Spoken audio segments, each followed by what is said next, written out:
Hi, everybody. I'm Jim Rohn. What a pleasure it is for me to come and visit with you for just a few minutes here today. Tell you briefly a little bit about my story and share some ideas that might be beneficial. I've lectured in some high school classrooms in California and Arizona and some universities and colleges, Pepperdine University, San Diego State, Arizona State University. And so I've had a chance to talk to kids that are interested in themselves and interested in their future, interested in America, interested in what they can do with their lives, and listening to stories that might be beneficial. And I don't have a chance to, visit all of the schools and universities around the world, so this is a great chance for me by video to have a chance to tell you my story. Just briefly, let me tell you my story. I grew up in Idaho, farm country. My father still lives on the old homestead where I grew up, southwestern Idaho. He'll be 91 his next birthday, and I'm very proud of him. I went to high school. I graduated. I went to college 1 year. Halfway through my second year, I decided I was smart enough, so I quit. One of my major mistakes. I should have stayed in school. But I thought, heck, I'm smart enough to get a job. And back then I thought, that was it. If you're smart enough to get a job, what else would you need? Found out later, a big mistake. But anyway, I quit school at age 19, went to work. A little while later, persuaded a beautiful young lady to marry me with a lot of fancy promises. And fortunately for me, we got married. A little while later, I started my family. And I'm out there working hard, doing the best I thought I could. But year by year, I kept falling a little further behind, buying a little more than I could conveniently pay for on time. And the creditors are finally starting to call saying, hey, you told us the check was in the mail. I'm not feeling at all good about that. About age 25, I've got pennies in my pocket, I've got nothing in the bank, and way behind on my big mouth promises to my family, and wondering what could I do to make my life better. I was willing to work hard. That was not my problem. But I just wasn't making the progress I wanted to make. And then good fortune came my way. Sometimes it's difficult to describe good fortune, why something remarkable happens to you at a particular time. One of my friends says, well, hey, things don't just happen. Things happen just. And maybe that's it, I don't know. But my good fortune was I had a chance to meet a very wealthy man. His name was Mr. Schoaf, Mr. Earl Schoaf. A friend of mine had gone to work for him, and he started telling me about this man. He said, you got to meet this man. He's rich, but he's easy to talk to. And he's got a remarkable philosophy of life.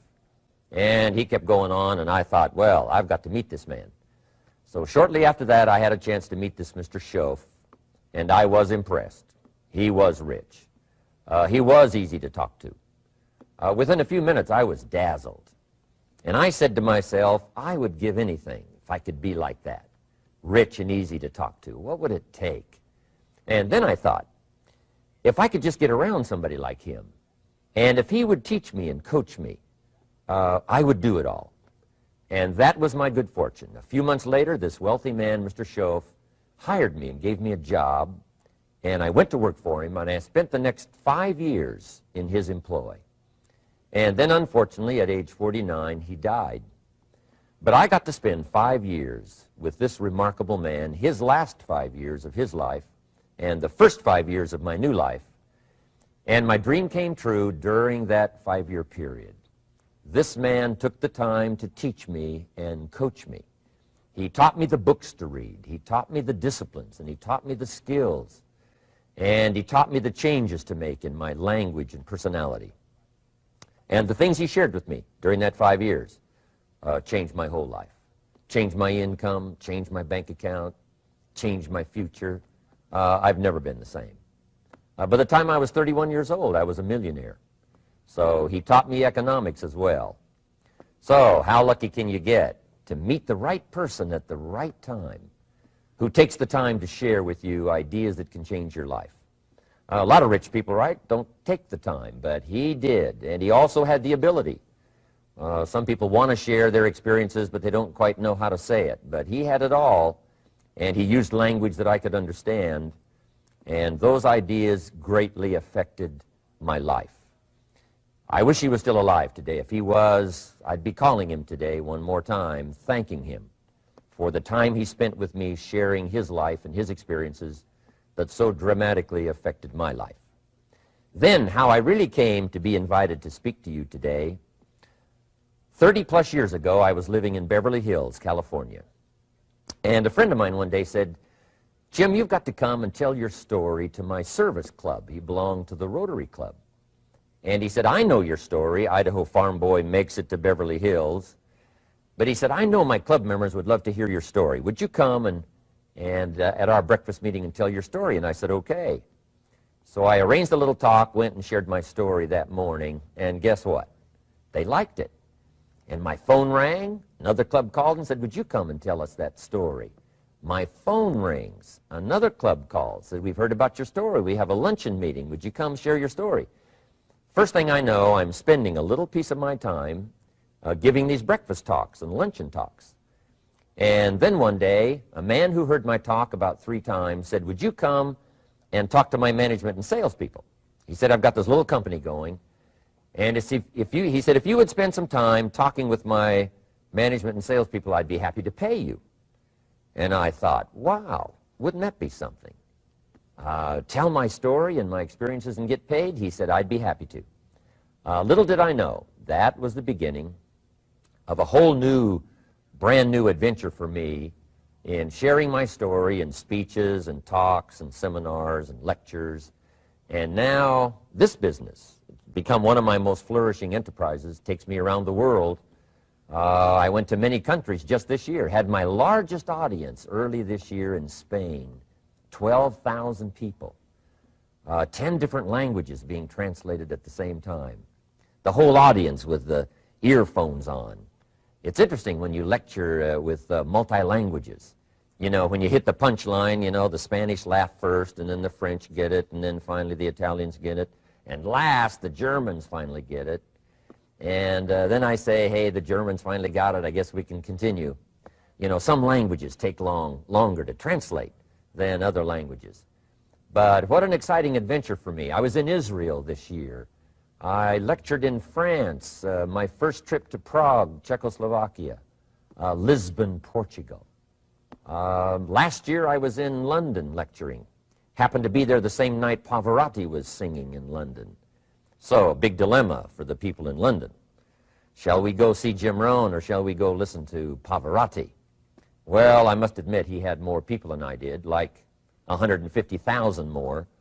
He did a free concert in Hyde Park, and they expected 250,000, but only 150,000 showed up because it rained. And they all got soaked from Prince Charles on down, but they sat in the rain and listened to Pavarotti. I would have been happy that evening, right, to cancel my seminar and go sit in the rain and listen to Pavarotti. Anyway, he and I have agreed now not to appear in the same city on the same day anymore. Not really, but how exciting for me to be able to travel all around the world and share my story. And then especially to have this chance today to come and visit with you. And when I get a chance to speak at a high school class or a university class, I'm always excited about it. I'm limited in time, so I wanted to use this way to come and share my story with you and some ideas that might be helpful in your career for the future, in your now busy life as a student, and then wherever you find yourself in the years to come. Some of the things I'm going to share with you, I want you to remember for a long, long time, because the ideas I want to translate for you drastically affected my life. And if I can share now and affect your life, and you write me a letter or tell me in person someday, "Mr. Rohn, I listened to your video and I watched it carefully, and sure enough, some of the ideas that you shared greatly affected me, and here's what's happened to my bank account, here's what happened to me in school, here's what's happening to my future," that'll give me great, great satisfaction. So the man who shared with me ideas that changed my life, I want to share with you 3 of those basic subjects. When I met him, I was 25 years old, and when I first got acquainted with him, I used a lot of excuses as to why I wasn't doing well. And he said, well, tell me a little bit about your story. And I told him, you know, I was behind on my bills, had pennies in my pocket, nothing in the bank, that I was embarrassed about being behind on my big mouth promises to my family. And then he gave me one little simple phrase that really forever changed my life. And here's what he said. Mr. Rohn, if you want the future to change for you, you've got to change. And he said, if you don't change, the next 6 years of your life is going to be just like the last 6. You'll still be behind on your bills. You'll still be behind on your promises. But then he gave it to me in the form of a promise. When I was 25 years old, I've remembered it all these years, and I've shared this promise now with probably over 3 million people in the last 30-plus years. And it's going to be valid for you, so listen carefully to this promise. My teacher said to me, young man, if you will change, everything will change for you. If you will get better, everything will get better for you. What a clear message that was for me.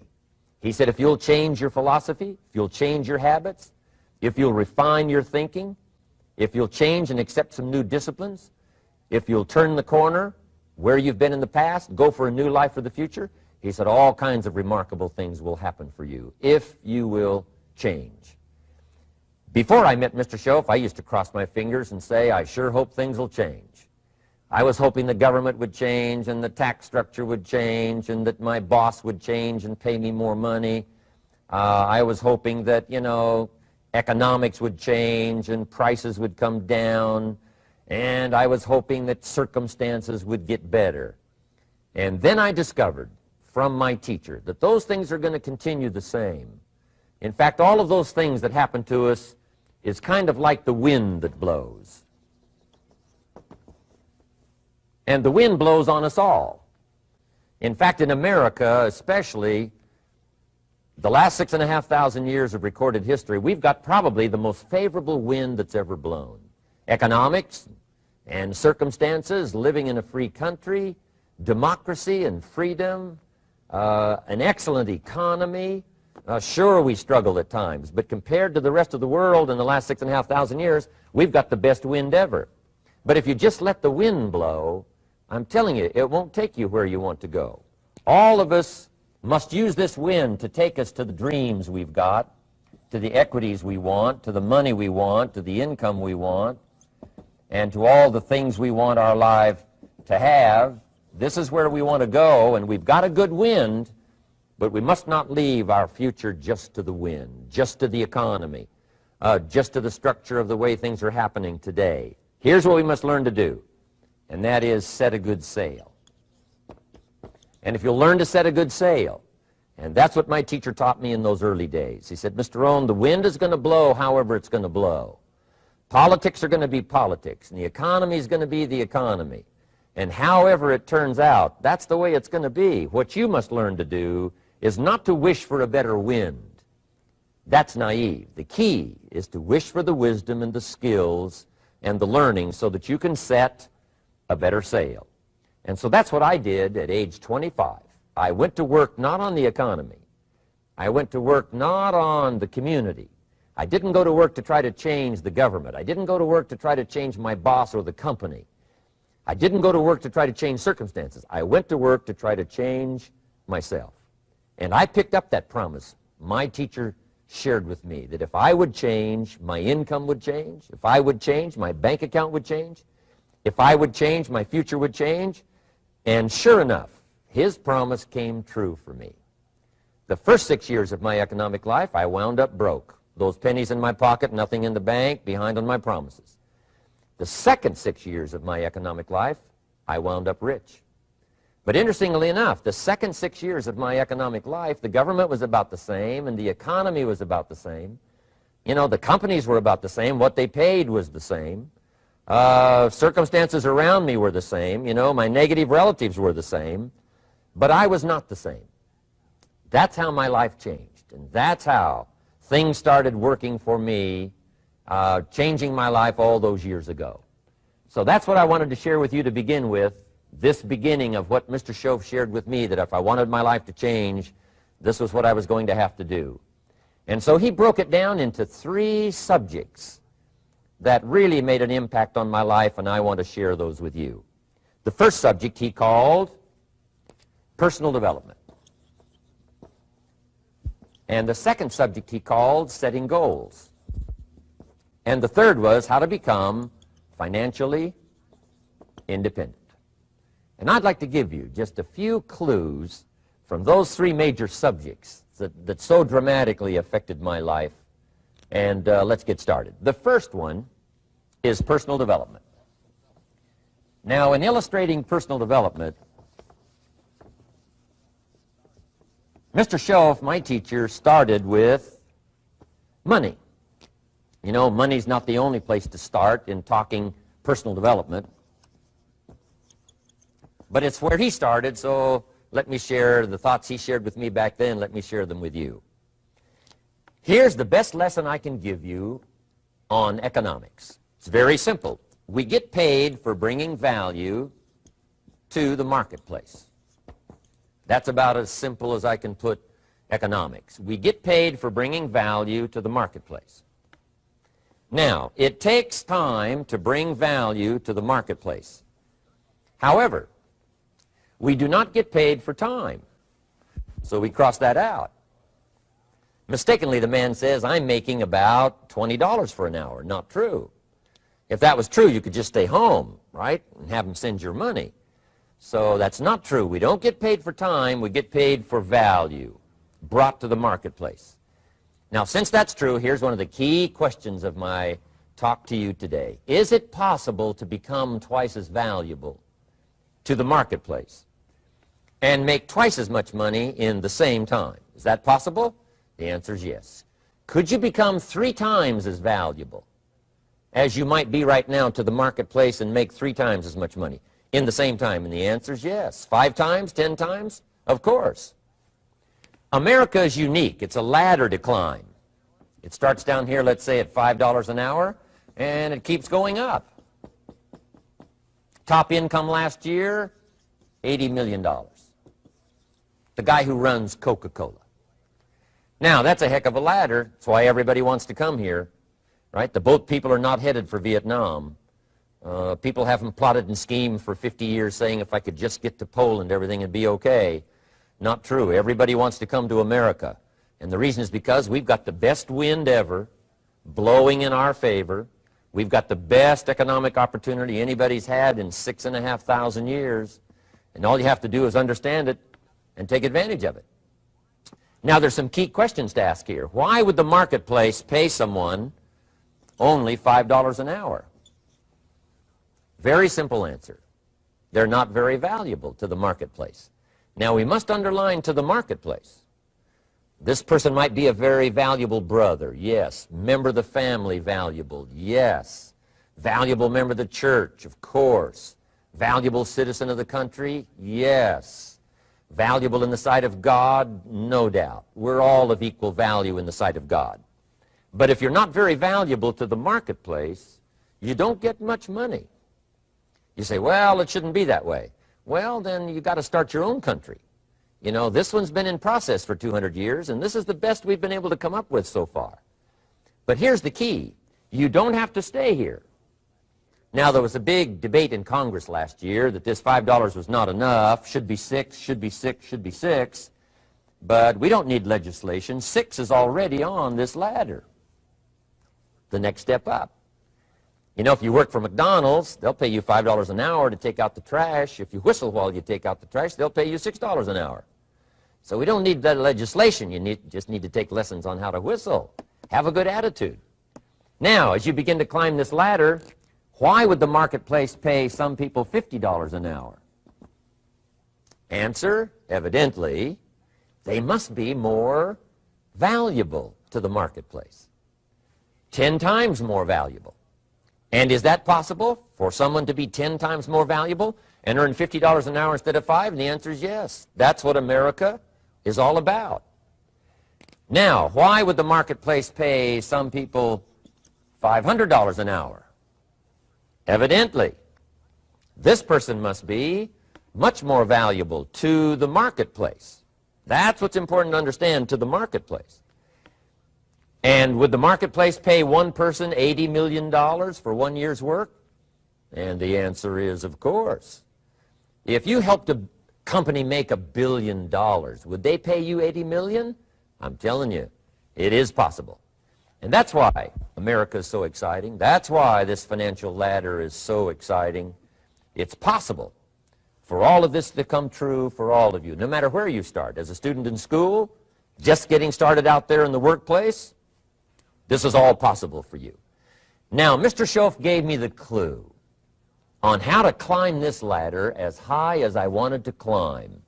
Now, we're talking primarily economics here. There's a lot of other ways to become valuable to your family, valuable to your friends, valuable to the community, valuable to the team, right? Valuable to the team effort, valuable to the concert. But here's what he said to me.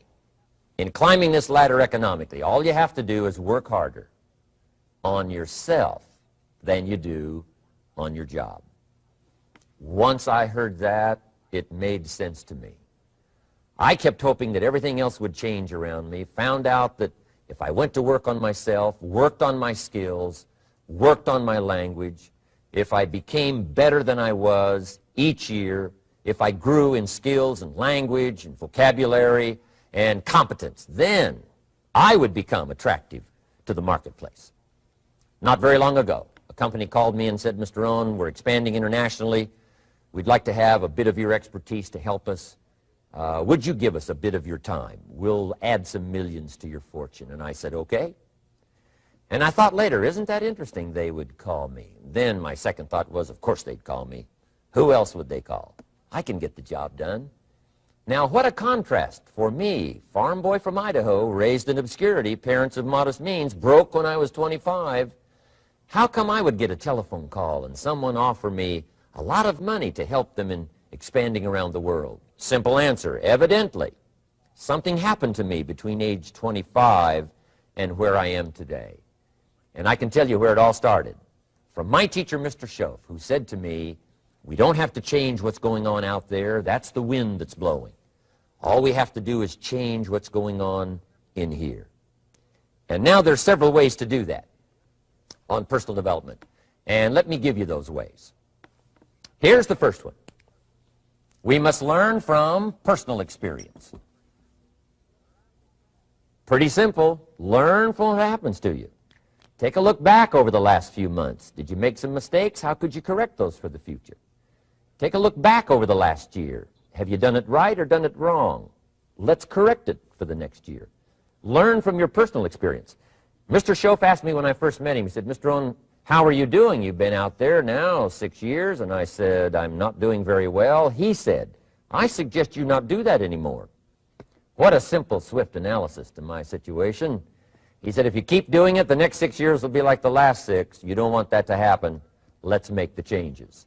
So learn from your personal experience. Now here's number 2, why I came to share this video experience with you today. And that, I call it OPE, other people's experiences. That's me, other people. That's your teacher, other people. That's your friends and colleagues, other people. The people you meet that can pass along to you their experiences, what's happened to them, the mistakes they made, how they corrected them, how they changed their health and changed their bank account and changed their income and changed their future. That's it, other people. Now, there's 2 kinds of people to learn from. One is failures. It's too bad failures don't give seminars, right? That would be valuable. Bring your notebook, have them tell you how they lost it all and threw it all away, threw their health away and threw their friendships away and things didn't work out well. That would be valuable. But now then we must also learn from positive, people that have done well. They've got the health, and so we ask them, how did you become so healthy? They've got the skills, so we ask them, how did you become this skillful? They've got the income, so we ask them, how did you get here in such a short period of time? So now here's what's important in personal development. In learning from other people, we learn, number 1, by observation. We learn what we see. We watch people that are successful in what they do. In sports, we watch their disciplines. In business, we watch their disciplines. By observation, what we can see, The reason I created this video is something that you could see someone's experiences translated for you. Second, we learn by what we hear. I've got some of my lectures on cassette tapes, so you can take them with you wherever you go and learn by listening. Turn your car into a mobile classroom and listen. And then listen to the sermon on Sunday morning. Listen to the lectures. Listen to the teacher.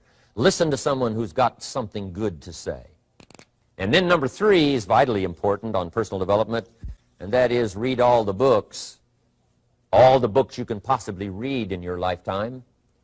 Mr. Schoaf got me started on my library. I've got one of the better libraries. Haven't read everything in it, but I feel smarter just walking in it, my library. At least I was smart enough to buy it. Now I got to be smart enough to read it. Then, of course, I got to be smart enough to decide what's valuable and then do it.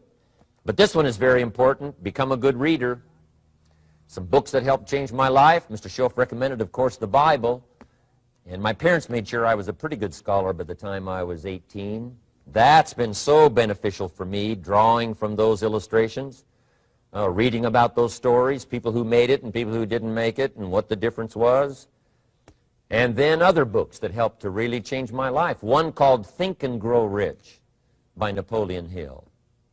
And then a book that helped me become financially independent by the time I was 31. And that book is called The Richest Man in Babylon by George Clason. And I'm going to share a little bit of that book with you when I get to financial independence today, our third subject. But I started reading the books, attending the classes, making sure that I got in front of people that had something good to say. And then I started keeping a journal. One of the major things my teacher taught me was to keep a journal. He said, don't trust your memory. If you hear something good, just make a little note and write it down. Now, at first I took, notes on pieces of paper and torn off corners and backs of old envelopes. And it didn't serve me well, thrown in a drawer. Then I learned to keep a journal, a bound copy of all my notes. So I would suggest you do the same. Things that impress you, a poem that impresses you. When you attend a class, some of the ideas that impressed you, jot them down. You read something in a magazine, right? Some ideas. Take those out, put them in your journal. Keep a good journal the rest of your life. This will serve you well. My journals make up a significant portion of my own library. And if you saw my library and saw my journals, I tell you what you'd have to say. This is the library, and these are the journals of a very serious student. No wonder Mr. Rohn is invited to lecture and speak on his experiences around the world. So I want the same thing to happen to you. Value captured that you can resort to later, go back over it and review it, and let it become valuable to you. So that's my first subject, personal development. Work harder on yourself than you do on your job. Develop the skills, learn the lessons, take the classes, absorb all that is being taught to you these days. And then later on, of course, you can sort it out, what's valuable to you and how to refine it for your business and for your life and for your future. But the main thing is to get it and start this process of personal change, personal development. And let me say it one more time. If you will change, everything will change for you. You'll never be the same. You'll keep growing. As you look back on a few months, look back on a few years, you won't believe the progress you can make. Economically, your relationship with your family, your friends, and whether you're in sports or economics or whatever, I'm telling you, that whole process of committing yourself for personal change, personal value, can really make your life unique and worthwhile. Now let's cover the second subject, on setting goals. Mr. Schoaf gave me some tips on setting goals that changed my life forever. And I want to share those with you.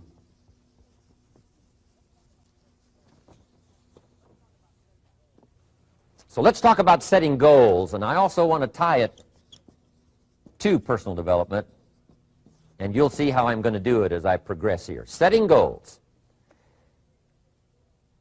We need to take a look into the future. There are 4 things to consider in terms of attitude. One is how you feel about the past. Best advice I can give you on that is treat the past as a school. Let it teach you the mistakes you've made, the things that went wrong, the things that didn't work. Don't use the past as a burden to carry, and don't use the past as a club to beat yourself to death. past losses, past failures, past mistakes. But let the past be a school. Tough school maybe. We've all been through some tough stuff. So if you feel good about the past, draw from it for experience and let it teach you. Then next is how you feel about the future. We've got to have the future well designed. The future is called the promise. And here's what we teach in our leadership series. The promise of the future can be an awesome force for your own future. The promise of the future, designing the future. There's two ways to face the future. One is with apprehension, and the other is with anticipation. I promise you, in my travels around the world, most people face the future with apprehension. And here's why. They don't have it well designed. They've sort of left that up to someone else to fix. But here's the best way to face the future, with anticipation. And you can face the future with anticipation if the future is clear, if the future is well designed. And I would like to have you consider some thoughts with me that help me to really change my future by giving it some thought and some consideration. And here it is. In setting goals, it's very simple. Number one, decide what you want. You just take a little time. You sit down and say, what do I want? What kind of skills do I want? What kind of income do I want for the future? What would I like? Where would I like to go? Places I'd like to visit. Habits I'd like to acquire. Skills I'd like to have. You just take a little time to think about what you want. Economics, friendships, people you'd like to meet, places you'd like to go. You just take some time. And then I suggest, when you've thought about what you want for the future, make a list. Just jot it all down. It's really a very simple process. And then here's number three. Keep all the old lists. I'm telling you, this served me so well, keeping my old list of goals. I look back now 10, 20 years ago at goals I set, lists I made, and I smile now because here's what I thought was so important, 20 years ago. Now some of those things aren't even on my list. I've got a new list. I've grown. I've changed. I've matured. But I give you that advice. Decide what you want. Number two, write it down. Number three, keep the old lists. And then here's number four. When you get something that's on one of these lists, check it off. Part of the fun of having a list is checking it off. And then if you can add some drama to checking it off, see, that's what really helps. I set a goal to go to Spain many, many years ago. And when I finally made my first trip to Spain, I had that journal with me that had that list in it. And while I had my journal on my lap, waiting for the wheels to touch down in Madrid, I waited until the wheels touched the runway, and I checked it off. Just adding a little drama. So, part of the fun of having a list is checking it off. Now, here's what's important about the lists and designing your future. If the future gets clear, the price gets easier. Because you got to remember, for every promise, there's a price to pay. Everybody's got to pay the price. Everybody's got to do the deal. Everybody's got to do the disciplines. Everybody has to pay. But here's what I've discovered. If the promise is clear and powerful, the price is easy to pay. The price is some classes. The price is a few books. The price is a few disciplines. The price is finding something that'll make your life better, make you grow, make you change, make you develop.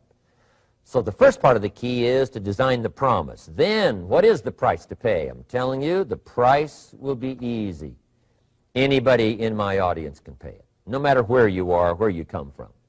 Color doesn't matter, religion doesn't matter, where you grew up doesn't matter, circumstances don't matter. I'm telling you, if you'll make the promise of the future clear for yourself, the things you want, the places you want to go, the things you want to have, the person you want to become, the skills you want, the homes you want, the future you want, the friends you want, all of the values of life that you could possibly want. If you'll make that clear, make those lists, and be serious about it, I promise you it's an easy price to pay. Anybody can pay it. And the best advice I can give you is, if I can do it, you can do it. Farm boy from Idaho, raised in obscurity, I changed my life, turned it upside down, turned it all around, found economics, found future, found promise, and if I can do it, you can do it. So, start setting your goals and see if you can't get a better excitement going for the things you want to accomplish for the future. Now here's my third subject, and that's called financial independence. Oh, by the way, before I get to financial independence, let me cover one more point. One of the major reasons for setting goals is for what they make of you in achieving them. My teacher advised me when I first got started at age 25, he said, "Jim, why don't you set a goal to become a millionaire?" He said, "It's got a nice ring to it, you know, enough zeros to impress your accountant." And he said, "I'm here to help you. You're only 25 years old. You've been to 1 year of college. You've got a beautiful family, every reason to do it. Why don't you set a goal to become a millionaire?" And he said, "Here's why." And I thought, he doesn't need to teach me why. Wouldn't it be nice to have $1 million? He said, "No, then you'll miss it." He said, "Here's why. For what it will make of you to achieve it." I'm telling you, that statement changed my life. Set the kind of goals that will make something of you to achieve them. He said, "Now, once you become a millionaire, what's important is not the money." I thought, that's kind of strange teaching. He said, "Honest, it isn't important." He said, "You could just give the money away." Now, I did better than that. I lost it all. By the time I was 31, I was a millionaire. By the time I was 33, I was broke. And I'll tell you a little bit about that story later. But when I lost all my money, guess what? I found out Mr. Schoaf was right. What was valuable was not the money. What was valuable was what I became to earn the money. The skills I had, the knowledge I had about the marketplace, the values that I had going for me. They were more valuable than the money. And here's an important statement to remember. It's not what you get that makes you valuable. It's what you become. So part of the key here is to set the kind of goals that will make something of you. Don't set them too low so that you don't have to grow and you don't have to read and you don't have to try and you don't have to stretch. Don't set them too low. And then don't sell out. Don't go for something that's going to cost you your virtue or cost you your values or sell out your principles. There's a good middle road here to follow. Goals that will inspire, goals that will help you grow, change, develop, and become better than you are. Okay. Now let's talk about financial independence. How to become rich by 40, 35 if you're extra bright, much sooner if you find an opportunity like I did. Let me show you how I did it. Financial independence. First of all, I like the phrase financial independence. Some people are a little bit concerned about using the word becoming rich or becoming wealthy, and I can understand that. I struggled a little bit with this. Is it okay to go for becoming rich, go for becoming wealthy? And maybe that's a bit too strong a word or strong a term. So here's what I've come up with that I think is comfortable for me, and that is how to become financially independent. I think it's every person's heritage here, especially in America, to become financially independent. Now, let me give you my definition of financial independence. Financial independence is the ability to live from the income of your own personal resources. Financial independence. Now, it depends on how you want to live. If you need $2,000, $3,000 a month, if you need $4,000 or $5,000 a month, if you need $10,000 a month, some people may need, $100,000 a month. But whatever you would need to live, and you could earn that living from the income of your own personal resources, that's what I call financial freedom, financial independence. And let me show you how to acquire it. If you start at age 15, between ages 15 and 35 is 20 years. And in my personal opinion, based on my own studies and my own experience, 20 years, in my opinion, is enough time to become financially independent. If you're not, you don't live in the wrong country. Probably what's happened is you have the wrong plan. And it's easy to be a nice person with the wrong plan. I found that when I was 25 years old. I was broke at age 25, and I was a nice guy. You would have liked me. But I'm telling you, my plans up until then, especially my financial plan, left me broke. I totally changed it the next 6 years, and I became financially independent. So I know what I'm talking about. It is possible in a reasonable amount of time, 15 to 35, whatever, 20 years time, enough time. You can do it in a much shorter period of time, like I did if you want to. But this is a reasonable enough time. But here's number one. First of all, you got to have the right philosophy.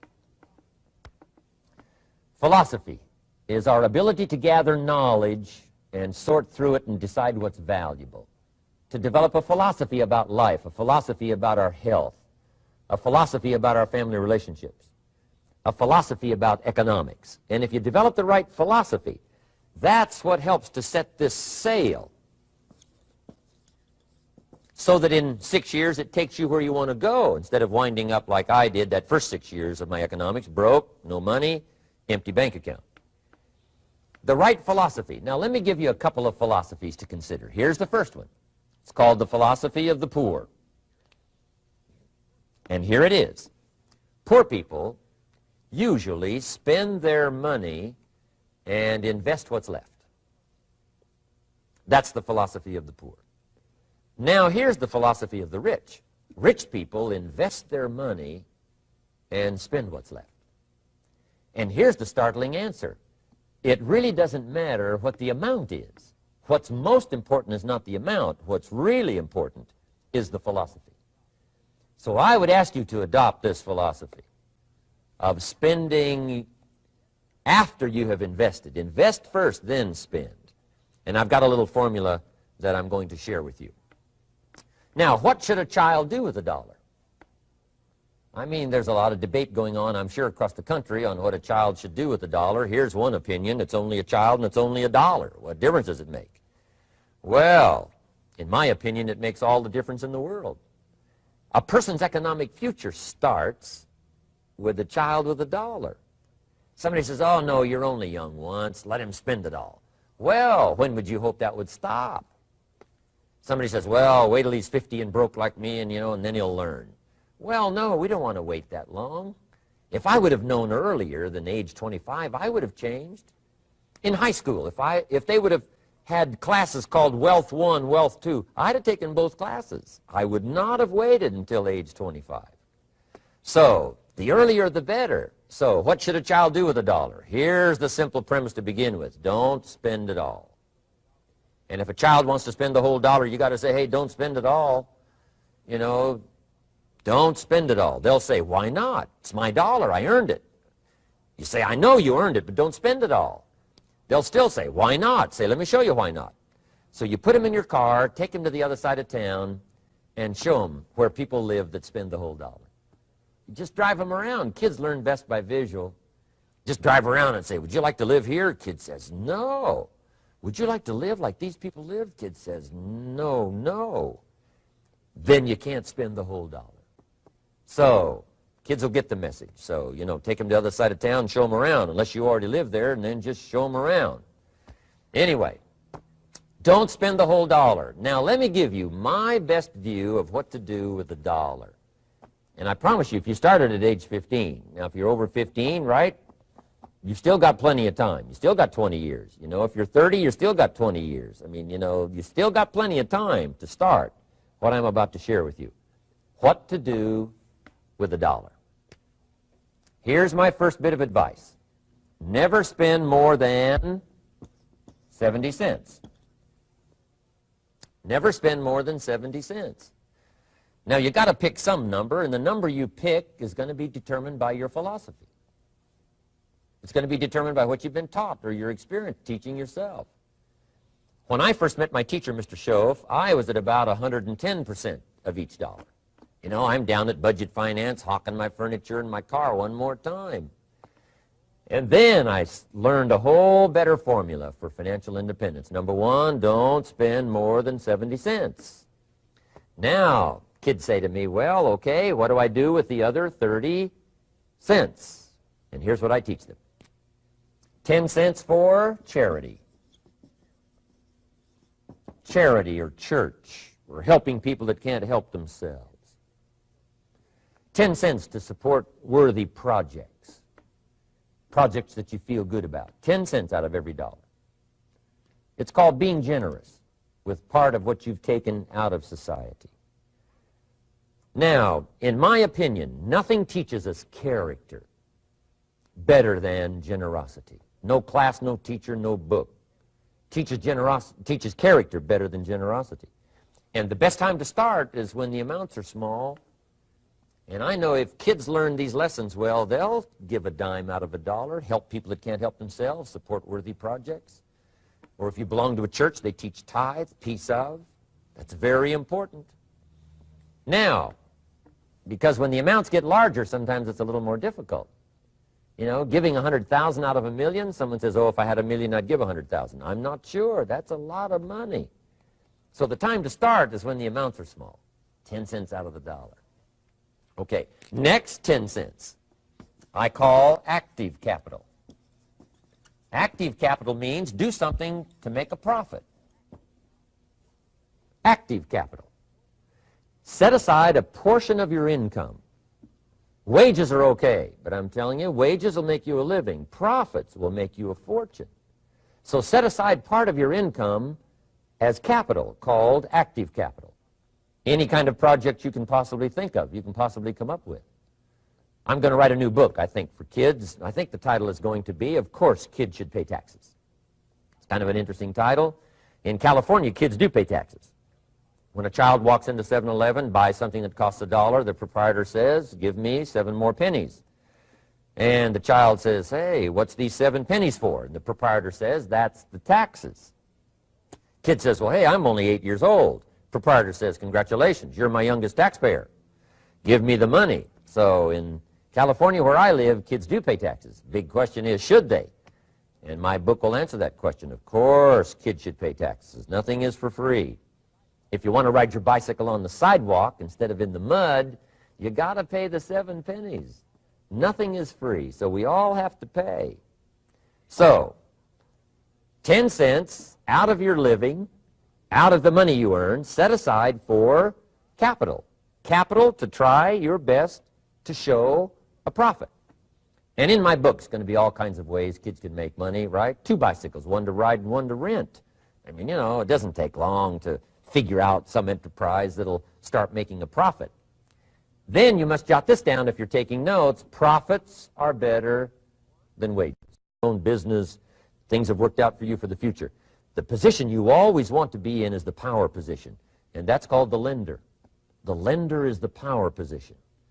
So if kids learn early enough, and then you ask them what they'd like to be when they grow up, I'm telling you, once they understand, they'll say, well, one of the things I want to be is one of those lenders. That's the power position, not the spender. No, you'll be pitied the rest of your life if you just become a spender. You got to become a lender. And I think this is the one formulas to follow. 10 cents out of every dollar. Let someone else use it. Be the lender, power position. Then try to show a profit. Can't we teach our children how to take $1, search the neighborhood, find a broken wagon, pay $1 for it, bring it home, you know, clean it up, sand it until it's clean, paint it red till it shines, straighten out the wheels till they're true, take it back to the neighborhood, sell it for $5? Anybody can do that.